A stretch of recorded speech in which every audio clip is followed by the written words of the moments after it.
Hey there, it's Steve from Serious Keto, and in this video we are going to brine some chicken thighs 3 different ways.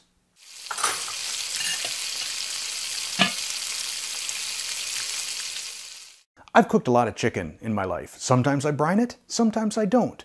But one thing I've never done is compared brine chicken to unbrined chicken on the same plate. Not only am I going to do that, I'm going to try out 3 different brines. I'm going to try brining in pickle juice. I'm going to try brining in the feta brine that was left over from my last recipe, which I'll link to right up here, marinated feta. And finally, I will do a traditional brine. My first brine will be the easiest. It's just pickle juice. I'm only doing 2 thighs, so I'm going to do them in a quart Ziploc baggie. And you can balance that baggie in a Pyrex measuring cup if you don't have an extra pair of hands. Tuck those down in, add enough pickle brine to cover it up. I'll squeeze the air out of the bag, seal it, give the juice a little massage, and then this will go into the fridge overnight or up to 24 hours. For our second brine, I have the brine left over from my marinated feta.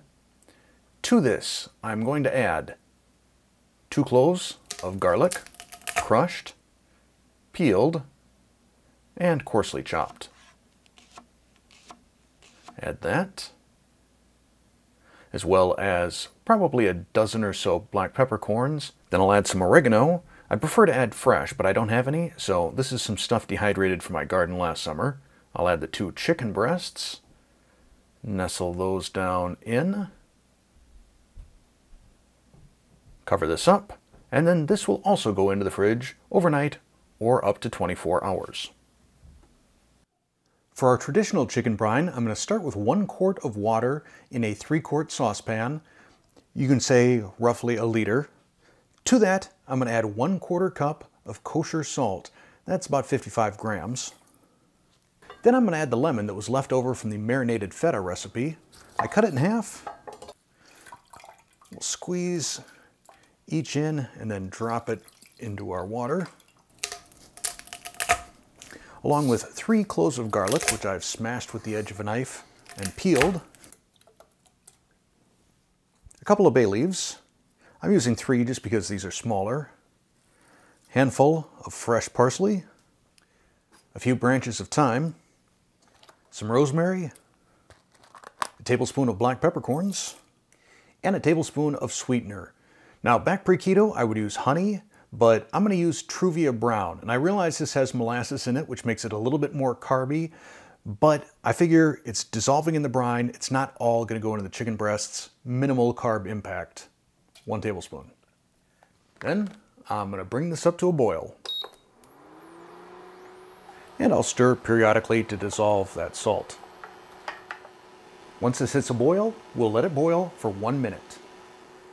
Then we'll remove it from the heat.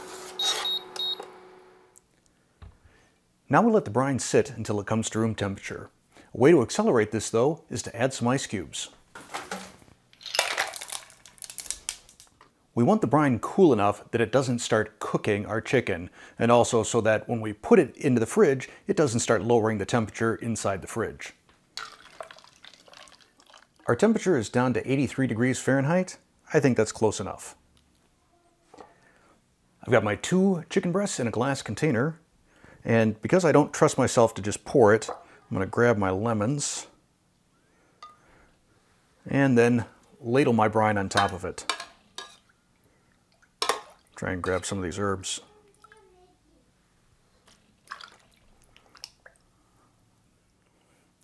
I'll use a slotted spoon to try and get some of these herbs and peppercorns and the garlic.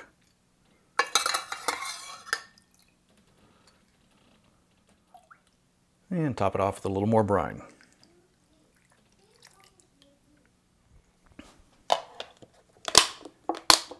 And then this will go off to the fridge for the next 2 to 4 hours.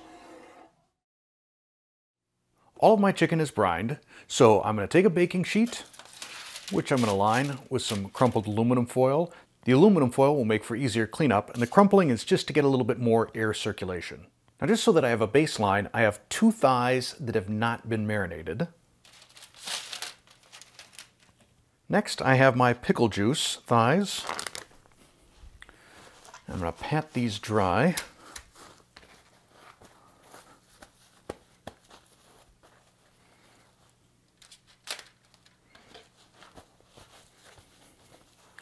Got a little bit of a green tint going on.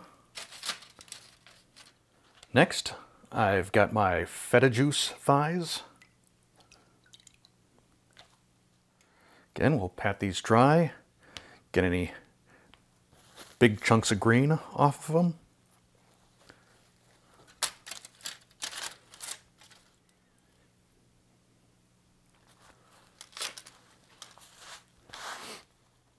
And lastly, I've got my traditionally brined thighs. I can tell you, every one of these smells great, with the exception of the baseline unbrined chicken. You want to make sure that you get any of those peppercorns out of there. I do not want that surprise biting into one of those. Patted dry.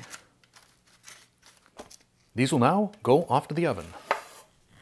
I've set my Nova Precision Oven to 385 degrees Fahrenheit and 75% humidity, which is the recommended settings for chicken thighs in the Innova app. I'm also using the probe thermometer. I want to cook these to an internal temperature of 165 degrees Fahrenheit. That should take between 20 and 30 minutes. Our temperature has reached 165, so let's take out the chicken thighs. Look at that skin. Oh, I'm excited about this. Let's plate it up and give it a taste. All right, dear, I have 4 different chicken thighs here. You probably tell that already. Yes. I'm not going to tell you how I marinated or if I marinated each of them. Okay. But I'm going to have you have a taste. Okay. So, do you want me to cut bites for you? Yeah. Okay. I didn't do a very good job cutting that first bite. You want response right now, or? No, go ahead. I don't taste anything. It's good chicken. It's crispy on the outside and tastes like baked chicken. Yep. So that is no marinade right there. And I agree. It's I didn't get much skin. Was the skin crispy? Yeah. Okay. I got to get skin on the next bite. So yeah, nothing special about that at all. Let's see here. How do I get myself some skin in the next bite? Ooh, that is crispy. Yeah. Looks good. Yeah, I love that Innova. Ting. Oops.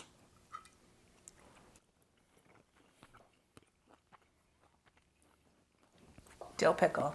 Yep. Crispy skin. I had a little bit, and it's good baked chicken and juicy, very juicy. Yeah, so much more juicy than that other one. I mean, and that dill pickle flavor is just awesome. Just a little, enough. I can tell it.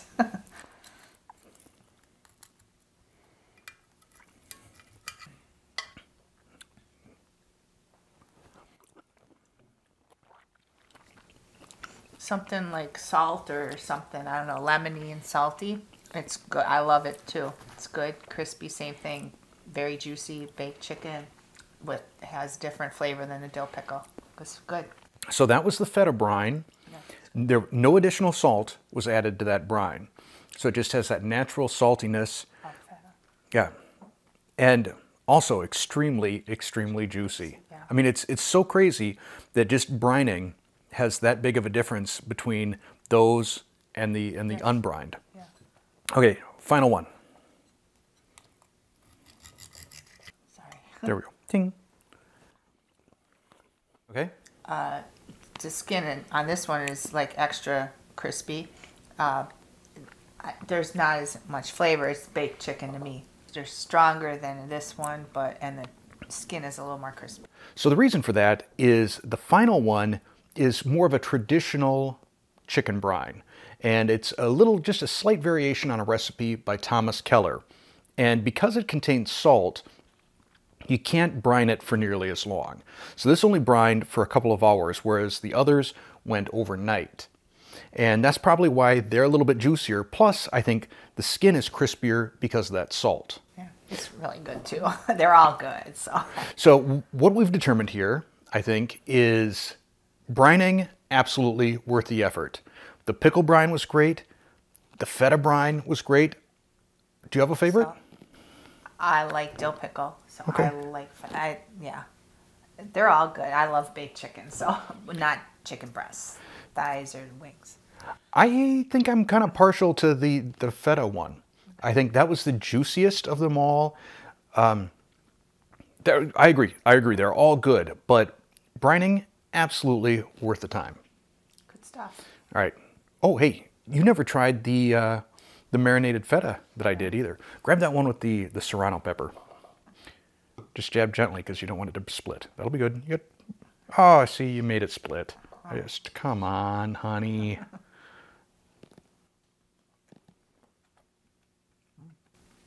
Good. Ooh, serrano a little punchy, but it's good. It's not that punchy. So yeah, basically I took the brine that was left over from that feta and used it to make this chicken brine. So really nothing goes to waste. So with this experiment, I have absolutely 100% proven to myself that brining is the way to go. It's that simple. The difference between the unbrined chicken and any of the 3 brines were night and day in terms of the juiciness. It was really pretty amazing. Now, because this video was really more of a proof of concept, more about technique than anything, I do not have a printable recipe for this. The tip that I would share, for if you're doing the more traditional brine, you want to be at about 1 cup of salt per gallon of water. It's about 1/4 of a cup or 55 to 60 grams per quart/liter. If you're in that ballpark, that's about where you need to be. In terms of any of the herbs, spices, lemon, that I just kind of eyeball it and wing it. For the pickle juice brine and the feta juice brine, you can easily let those marinate overnight. In fact, I let mine go pretty close to 24 hours, and neither of them were too salty. If, however, you do that last brine, that traditional brine, because of the increased salt content, really you probably want to limit yourself to 3 or 4 hours. So I hope you enjoyed this little series of recipe sequencing.